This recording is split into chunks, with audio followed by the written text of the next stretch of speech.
cewek gue kondisi lagi halangan kayak gitu naik ke Salak yang menurut orang mistisnya tuh parah sih kalau kata gue.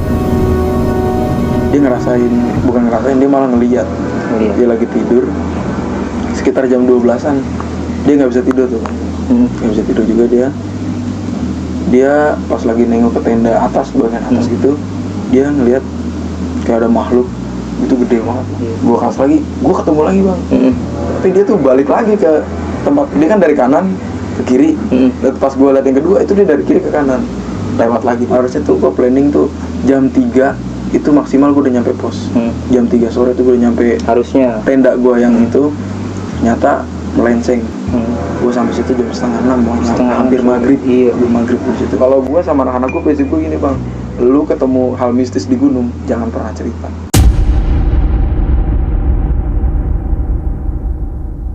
Assalamualaikum warahmatullahi wabarakatuh. Balik lagi di channel gue Syarif HD.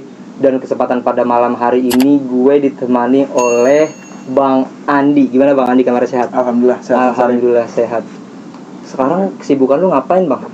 Biasa, gue kesibukan gue mah kuliah, kerja, ngaji, gitulah. Iya. Ya itu aja lah. Iya. Terakhir kita ketemu kayaknya tahun 2018 ya? Apa 2017? 2018 waktu kita reuni SD tuh. Reuni SD, iya, oke. Baru ketemu lagi nih. Iya, gue masih inget banget tuh waktu lu demen sama si Nanda. Udah aja bang, udah. Cowoknya keren deh sekarang. Iya. Oke Bang Andi. Kira-kira Bang Andi ingin menceritakan tentang apa nih? Sebelumnya gue lihat sih ya di YouTube lu itu ya. Lu banyak explore tentang mistis-mistis itu. Terus iya. Kemarin gue juga lihat ada yang cerita tentang hal-hal pendakian nih. Kebetulan nih gue juga kan naik juga. Boleh lah gue cerita sedikit lah. Nah, di pendakian gue itu, beberapa pendakian gue yang paling gue rasain sih yang agak mistis sih di Slamet sama di Salak sih. Gunung Slamet, Gunung Salak. Iya. Oke. Boleh lah. Iya. Ya coba Bang Andi bisa diceritain dari awal berangkat sampai rumah, terus sampai naik ke atas hingga pulang selamat sampai ke rumah Bang Andi. Awal ceritanya coba Bang Andi. Kalau awalnya sih gue naik itu kan pasti gue sama teman-teman gue itu berlima itu gue tuh teman SMP gue sampai sekarang gue masih main bareng sampai nongkrong di rumahnya masih. Dari awal gue naik sampai sekarang itu kalau ceritanya sih yang waktu di Slamet kali ya, ini Slamet iya. Di Slamet itu gue udah beberapa kali naik sempet. Nah itu gue naik lagi ke Slamet kan tuh. Setelah itu gue prepare kontek-kontekan. Slamet nih gimana nih? Oke gas kayak gitu kan. Ketemu, gue udah siapin barang semuanya, gue udah packing. Itu baru pas mau berangkat aja gue udah di prank bang, ibarat kata bang. Iya udah di prank sama kan udah gitu juga kan masih pandemi tuh, kondisi masih pandemi. Gue udah nyiapin semuanya, pokoknya gue udah mantep banget lah, udah siap. Di malamnya itu kan gue mau berangkat, besokannya gue udah berangkat tuh. Besoknya berangkat, malamnya gue udah prepare. Gue udah packing segala macem. Pas gue lagi ngumpul di rumah teman gue, tiba-tiba dapat kabar dari Instagram. Gunung Slamet lewat Gucci gitu. Via Gucci itu tiba-tiba ditutup, padahal itu planning gue lewat Gucci bang. Kan jalur Slamet banyak. Itu gue bener-bener gue bingung tuh semua sama anak gue tuh. Ini gue mau kemana lagi? Ini barang udah packing semua. Gimana caranya kita berangkat? Sempet mau ke tempat lain kayak mau ke Ciremai, ke Merbabu, nggak bisa karena emang booking harus online. Ini kan termasuk Taman Nasional gitu kan. Dan akhirnya gue browser searching sama temen gue tuh, akhirnya gue nemu jalur di Pajaya sama Batu Raden. Batu Raden itu kan dia mistisnya lebih kental banget. Dan gue dapet channel itu, ternyata orang itu nawarin lewat jalur ilegal. Dan gue sepakat sama anak gue nggak berani. Berarti kayak calo gitu ya? Kayak calo gitu. Dia lewat ilegal lewat kayak gitu. Jadi nggak lewat dari pos gitu, nggak resmi lah gitulah. Ntar gue lu itu berangkat berapa orang bang? Gue berangkat berlima gue berangkat, iya. Berlima. Setelah dari rembukan gue itu, berempat. Gue berempat. Setelah gue dari rembukan gue itu, akhirnya ketemulah itu kontak orang lewat di Pajaya, ya kan. Harusnya gue turunnya di Bobotsari, tapi gue turunnya di Pemalang. Ya, akhirnya dapet. Gue naik bis sana sekitar dari sini kan malam tuh, jam 8 malam. Bis Isya lah ya? Iya, bis Isya gitulah. Sampai di Pemalang itu gue jam 3:30 mendekati subuh gitu. Dari situ gue berhenti, gue ke terminal, gue ke Alfamart, gue beli air gitu segala macam persiapannya. Persediaan ya. Ya cemilan lah biasa buat orang itu. Dari situ gue jalan, gue ke pos, gue dijemput sampai ke pos. Dari situ gue rehat dulu deh, gue bersih lah, prepare segala macem. Setelah itu baru sekitar jam setengah 8 itu gue makan sarapan semuanya. Setelah itu jam 8 baru gue naik. Lumayan rame sih waktu itu sih, lumayan rame. Gue start di jam 8, jalan, kondisi sih cerah sih bang, awal cerah. Sampai pos, sebenarnya itu selamat itu sampai pos 7 atau 8 gitu. Iya tuh, itu harusnya kan gitu. Tapi karena berhubung gua sampai di pos 5-nya itu udah kesorean, jam 5-an lah gitu kan, gue bisa aja nembusin sampai sampai pos 7 atau 8 gitu, gue bisa aja. Cuma sama anak-anak gue takutnya cuaca nggak mendukung. Akhirnya gue harus buka tenda dadakan dan gue nggak mau kayak gitu. Di pos 5 gue ketemu jalur landai dan itu ada beberapa pendaki yang emang udah diriin tenda di situ. Jadi gue ikut aja, gue cari tempat landai, gue diriin tenda di situ. Gue diriin tenda di pos 5 gitu. Jadi kan gue juga lebih santai, udah gue bisa sholat, gue bisa masak, bisa prepare lah. Nah dari situ gue nih sama anak-anak gue tuh planningnya mau naiknya, mau summit jam 2 malah. Jam 2 malam. Soalnya dapat omongan sama orang gini, bang kalau summit ke Slamet itu lama bang, 5 jam gitu kan, 5 jam. Akhirnya tapi nggak jadi jam 2 tuh gue bener tuh. Tapi gue tetap bangun jam 2 gitu. Kalau yang gue rasain di mistisnya sih pas gue di pos 4 bang. Pos 4 itu di pos Samarantu namanya. Mistisnya sih nggak terlalu ini banget sih, cuma agak ngejanggal sih ada bang gitu. Sebab pas naik kan tuh dikasih peta tuh ya, sama orang base campnya itu dikasih peta, gue baca, gue lihat di situ pos 4 Samarantu itu, gue di situ dikasih keterangan tempatnya angker dan nggak boleh diriin tenda di situ dan sering terjadi badai. Gitu. Di Samarantu itu. Di Samarantu. Ya. Gue sempat gue ngerasain pas udah sampai pas di pos 3 mau ke pos 4 itu gue rasain kayak agak gerimis gitu bang. Gerimis tapi banyak kilat gitu. Kayak banyak ledek gitu kan. Gue pikir hujan ya kan, gue udah siapin jas hujan. Tapi ternyata enggak. Ya gue jalan sampai pos 4 tuh ketemu sama orang juga. Akhirnya gue ngobrol. Itu kondisi gerimis dan banyak geluduk juga. Ya lumayan lah, biasa kayak hujan deras gitu. Dari situ tuh gue ngerasain. Setelah itu kan gue pikir udah siapin jas hujan aja lah. Gue siapin tapi nggak gue pakai. Setelah itu sebatan 2 batang, habis itu baru kita jalan lagi mau naik ke pos 5. Anehnya itu pas yang gue rasain itu dari pos 3 mau ke pos 4 itu gue ngerasa kok di sini hujan, di bawahnya terang. Pas begitu gue mau naik ke pos 5 itu kok tiba-tiba terang gitu. Tiba-tiba terang bang. Kalau itu malam ya? Siang. Pagi gitu sih, pagi itu. Yang gue heran sih di situ cuacanya sih. Mungkin bener kali dia ngasih tahu bahwa di sini tuh sering terjadi badai. Mungkin itu. Gitu. Dan emang tempatnya ya gitu sih bang, agak mistis gitu sih. Maksudnya kayak awalnya sih beda kalau di pos 4 itu. Tapi waktu lu melewati pos 4 itu apakah pernah ngerasain sesuatu gitu di pos 4? Kayak gangguan atau suara-suara gitu? Kalau gangguan fisik sih enggak bang, paling ya hawanya aja lah, kayak ibaratnya lu masuk ke tempat yang emang angker gitu kan. Pasti kan kayak agak wah gimana gitu rasanya gitu kan. Ya begitu aja sih paling kalau yang di pos 4 tuh gue rasain. Sampailah gue pos 5, dari situ gue ngecamp, bangun di tenda, bebas lah mau ngapa-ngapain, masak lah, yang penting tuh masak. Setelah masak itu tidur kan, terus setelah habis isya tuh tidur. Dan gue udah ada rencana tuh sama anak-anak, kita bangun jam 2 ya gitu. Oke, bangun jam 2. Benar, gue udah pasang alarm jam 2 itu. Tiba-tiba alarm gue bunyi jam 2, gue langsung bangun. Dan itu gue pertama kali tuh bang, yang namanya gue bangun cepet banget tuh di situ tuh gue ngerasain tuh. Baru di situ? Ya, di semua gunung sih gue biasa aja kan. Itu gue bunyi alarm jam 2, gue bangun, yang gue cari pertama kompor. Gue nyari kompor, cari beras masak, gue masak Indomie kan, gue niatnya mau summit tapi kan jadi makanannya nggak usah berat-berat lah, yang cepet aja lah, cepet saji biar Iya. kita juga cepet sampai atas. Tapi teman-teman lu tuh udah pada bangun semua apa Udah pada baru lu bangun, doang? paling ada 1-2 orang yang susah Oh, banget masih dibangunin tidur, tuh iya. ya, gitulah. Gue bangun, gue masak segala macem.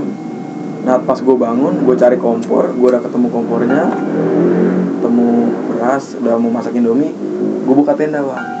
Tenda kan gitu modelnya tuh. Gue buka tenda, buka flysheet, itu ya yang pertama gue lihat itu ada makhluk gitu bang.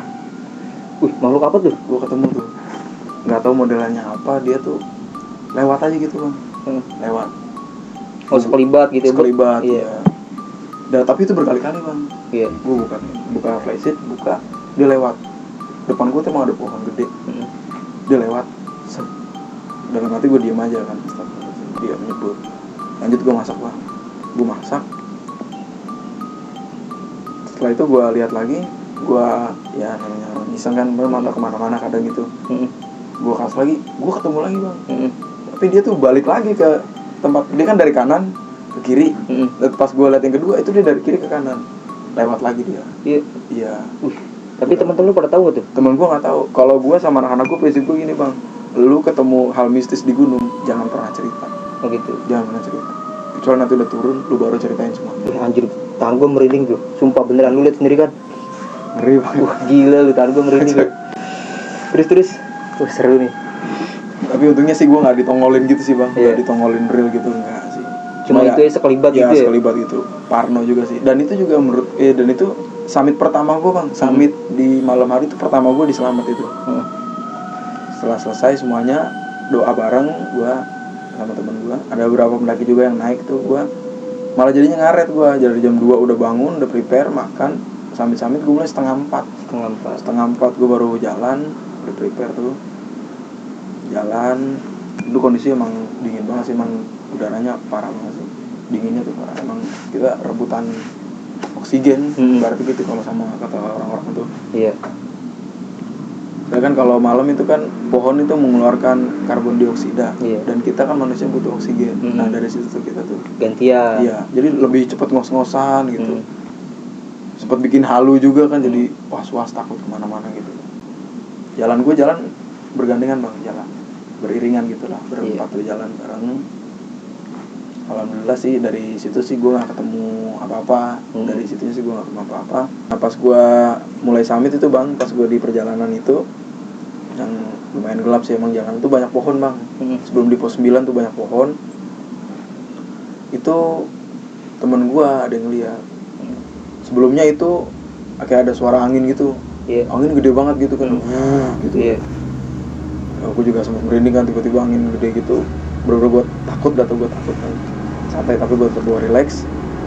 Tiba-tiba di situ temen gue ngeliat ada penampakan muka di pohon. Iya. Dia cerita di ada gue ngeliat muka di pohon, dan muka itu bergerak-gerak gitu. Iya. Tapi nggak ada badannya, tapi cuma muka di pohon gitu. Wih, gila serem banget lu. Kira-kira tuh mukanya yang diceritain teman-teman tuh kayak apa gitu? Mukanya hancur, apa mukanya utuh, apa gimana tuh? Dia sih bilangnya cuma muka doang sih, gue nggak paham sih dia bilangnya hancur atau enggak. Dia cuma bilang gue ngeliat muka di pohon ini nih gitu. Jalan-jalan gitu, mukanya gerak-gerak gitu. Itu kira-kira jam berapa tuh waktu lu nyampe situ? Itu sekitar jam 5 kurang. Jam 5 kurang itu. Kondisi masih di situ, gue jam 5 kurang. Subuh ya? Ya, sebelum habis subuh situ sih. Kan beratnya kan pas lagi di nanjak pasirnya itu. Nanjak pasir itu berat juga sih, jauh juga soalnya. Nah, setelah dari situ gue lewat jalan, pas udah mau sampai pos 9 dikit lagi, itu gue denger suara gamelan bang. Kenceng tuh Di atas tuh pos di atas, 9. iya, denger suara gamelan. Gue bilang, duh ini apa nih, berarti bener nih bisnis yang gue liat di YouTube lain itu. Iya. Gue soalnya modelnya orang tuh kalau gue mau naik ke gunung ini gue liat dulu. Iya. Gue tonton dulu video dia tuh kayak gimana. Nah nggak sengaja tuh gue ketemu mistisnya. Searching di Google juga gitu ya. Mistisnya tuh katanya nanti lu di Selamat bisa ketemu suara gamelan atau apa. Nah di situ gue rasain. Mungkin karena udah suges kali ya dari rumah. Mungkin apa gitulah. Iya. Udah suges sih. Dengeran suara gamelan gitu. Logika dong bang, pagi-pagi masa ada orang main gamelan. Mau ngapain kan? Iya. Kalau malam gue masih wajar ada orang main apa acara lah apalah gitu. Tapi ini subuh. Nah, akhirnya gue jalan sekitar jam 5-an tuh gue baru start tuh dari pos 9 sampai puncak. Pos 9 ya puncak. Sampai puncak itu gue jam 6-an dah. Jam 6. Masih di tengah perjalanan tuh gue udah ketemu sunrise gitu lah. Setelah itu udah selesai, gue turun ke bawah, gue balik lagi ke tenda gue packing. Setelah itu udah tinggal prepare arah balik. Iya, arah balik pulang. Arah turun dulu. Oh ya bang, selain Gunung Selamat itu, apakah ada satu gunung lagi itu yang buat lu ngeri? Gue sih ngerasain juga sih di hal mistis di gunung lain itu, kayak gue di Gunung Salak, di Gunung Lawu gitu, gue juga ngerasain sih. Cuma yang paling berkesan sih baru pertama kalinya gue ditongolin itu ya di Gunung Salak itu, di Gunung Selamat itu. Selamat. Ketika gue buka tenda itu, tiba-tiba ada yang lewat di atas, kondisinya terbang 2 kali balik dia. Gitu. Kalau yang waktu gue rasain di Gunung Lawu itu sebenarnya hal mistisnya nggak ada bang, gue naik biasa aja standar, nyampe di pos 5 itu gue buka tenda biasa, tidur. Setelah tidur dan itu gue ngerasain bang, itu gue tidur bener-bener nggak bisa nyenyak bang. Itu nggak bisa nyenyak di Gunung Lawu. Iya. Gue nggak bisa nyenyak, gue tidur dari gue awal merem itu gue kayak tidur ayam. Gue bener-bener kayak tidur ayam. Kalau udah itu di Gunung Lawu berapa orang? Gue berlima itu gue berlima sama teman gue yang udah pernah kesana. Gue ngerasain kayak gitu. Udahlah, kan gue juga bilang gue nggak cerita kalau ada apa-apa. Ketika gue turun, gue nanya, lu ketemu apa, ketemu ada yang aneh nggak gitu kan. Temen gue sih nggak ada. Dan terus temen gue tiba-tiba ada yang nyeletuk gini, gue nggak nemu apa-apa tapi gue tidur nggak nyaman gitu. Di situ gue tanya, nggak nyaman kenapa? Dia nggak bisa tidur juga. Ternyata gue 5-5 itu nggak ada yang bisa tidur bang. Cuma gue nggak ada yang mau cerita. Jadi gue diem aja. Masing-masing 5 orang. Ya, diem aja. Di bawah baru gue cerita. Itu doang tuh gue bilang, aneh sih gue bilang. Iya. Masa gue bisa tidur? Tapi di sisi lain lu ngerasain hal apa gitu? Kenapa kok nggak bisa tidur? Pasti adalah 1, 2, 3 di antara teman lu tuh ngerasain apa gitu biar supaya nggak bisa tidur itu. Kalau gue naik waktu itu bulan Juli, awal bulan Juli, dan itu gue baru tahu infonya ya. Gue naik itu kan setelah ada upacara adat di sana gitu. Ada upacara adat di sana, gue naik. Setelah itu gue baru dapet info, ternyata pas gue udah di atas itu hari pertama embun upas bang. Embun upas itu ketika dia tuh udaranya minus 0 atau minus lah gitu.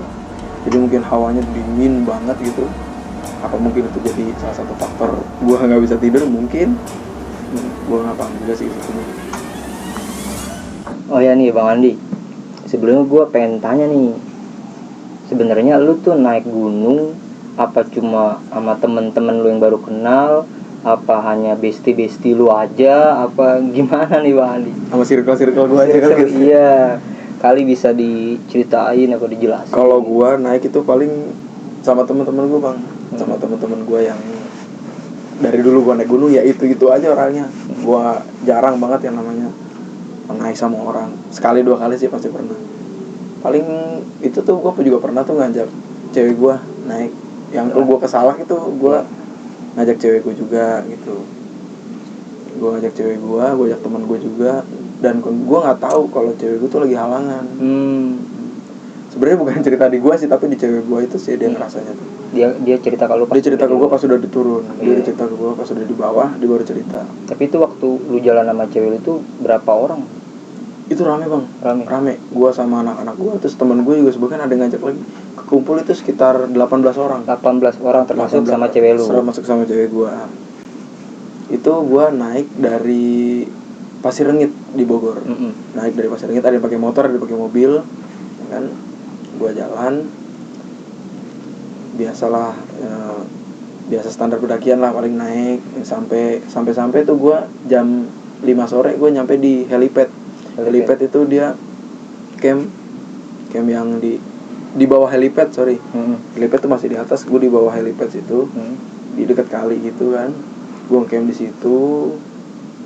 situ. Ya menurut gue kan emang dekat kali lah, jadi airnya gampang, ambil air gampang atau apa buang air gitu lebih gampang lah. Jadi gue milih di situ. Sampai situ gue dihujanin bang. Nyampe di pos itu gue udah diriin tenda, udah kelar semua, gue dihujanin. Gue pikir gue aman dong, alhamdulillah nih aman. Gue masuk ke tenda semuanya, tiba-tiba banjir. Air dari atas ternyata kenceng. Yang mau ke arah ke kali itu air kenceng. Tapi itu kali blubak sampai keluar. Oh enggak, alhamdulillahnya enggak. Jadi itu kan kali di bawah, gue agak di atas dikit. Air yang dari atasnya ini. Dari atas dia kenceng, lumayan kenceng juga. Nyiramin tenda gue tuh pada tuh basah. Akhirnya panik pada keluar tenda semua tuh. Ada sekitar 5 tenda tuh kan keluar semua. Tapi itu rombongan lu doang apa sama orang lain juga? Orang lain yang ngecamp di situ. Yang ngecamp di situ itu cuma gue doang. Jadi cuma gue doang yang ngerasain dia. Paling orang di seberangnya atau di atasnya lagi gitu kan. Jadi mereka ngerasain. Di situ tuh gue ngerasain. Akhirnya gue buka tenda, gue bikin jalur air. Itu gue sampai mandi hujan tuh gue rame-rame. Ya gue bikin jalur air, gimana caranya nih air nggak ngembang di sini. Biar supaya bisa tenda lu aman. Iya, supaya tenda gue aman. Setelah itu udah beres, gue bebenah di situ. Terus tiba-tiba pas malamnya sih. Ini cewek gue ceritanya pas sudah turun ya. Tapi ini tiba-tiba pas malamnya itu kan gue kan tidur mencar ya. Temen gue, cewek gue kan sama temennya tuh di tenda sebelah. Gue di sampingnya. Cewek, cowok ya. Itu. Setelah itu cewek gue kondisi lagi halangan kayak gitu, naik ke salak yang menurut orang mistisnya tuh parah sih kalau kata gue. Dia dia malah ngeliat. Dia lagi tidur sekitar jam 12-an, dia nggak bisa tidur tuh. Nggak bisa tidur juga dia pas lagi nengok ke tenda atas, bagian atas gitu, dia ngeliat kayak ada makhluk itu gede banget. Bayangan gitu ya.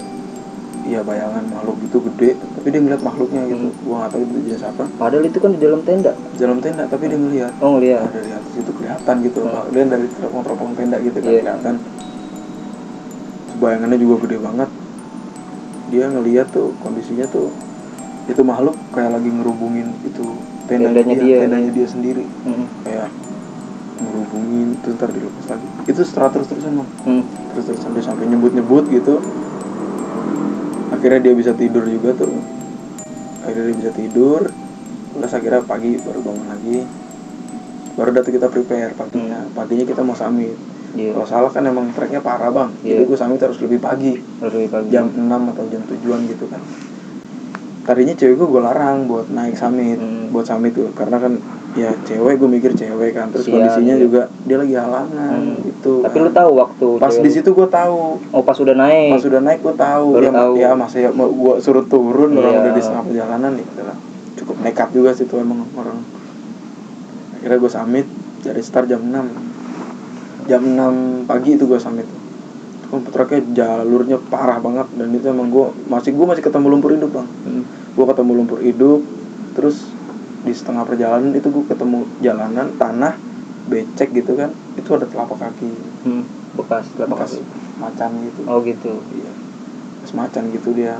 Gue atau lah gue juga ngeri kan tuh, namanya hewan liar di sana kan. Dan setelah itu gue summit sampai di atas. Sempet dihujanin juga gue, tapi alhamdulillahnya hujannya nggak gede banget sih. Nggak kayak tadi. Ya. Di atas, setelah itu gue turun, nyampe di bawah itu, nah itu dia tuh. Karena cewek gue telat ini maksudnya ini ya, apa namanya? Dia tenaganya kurang lah, tenaga cewek kan. Dia tenaganya kayak agak capek, gampang istirahat. Itu bikin gue telat sampai pos. Harusnya tuh gue planning tuh jam 3 itu maksimal gue udah nyampe pos. Jam 3 sore tuh gue nyampe harusnya tenda gue yang itu. Nyata melenceng. Gue sampai situ jam 5:30, hampir maghrib. Hampir maghrib di situ. Mau gimana? Sedangkan kita juga belum prepare, tenda semuanya, belum ditutup lagi. Turun, kita prepare semuanya. Yang masak makan dikit. Setelah itu baru kita jalur turun.